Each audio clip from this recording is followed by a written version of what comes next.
Oh, mga ka-awards, tignan nyo to. Meron tayong reseller, kumita nga. Congratulations pala kay Maria Eden Siena. So, ito yung reseller payout niya. Tignan nyo to.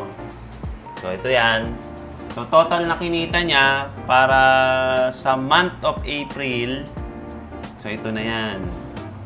So, total na benta niya ay 302,000. So, kumita siya ng 54,000 dyan. So, congratulations sa'yo, Eden. Itong ating reseller na si Eden, online lang to eh. Hindi ko pa nga to nakikita eh. Hindi pa nga to pumupunta rito. Online lang naman siya. So, marami na rin siyang mga nakausap online. Tapos, nag-send na rin tayo ng proof. Ito na yon.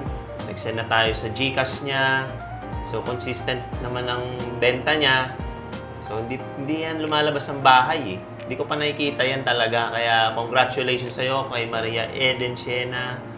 So, more awards sa'yo. Sa mga gustong matuto at kumita sa pagbebenta ng trophy, plaques, and medal, make sure lang po mag-follow sa ating Facebook page, Awards Gallery Philippines. Don't forget to hit share and follow and like. Maraming salamat po mga ka-awards!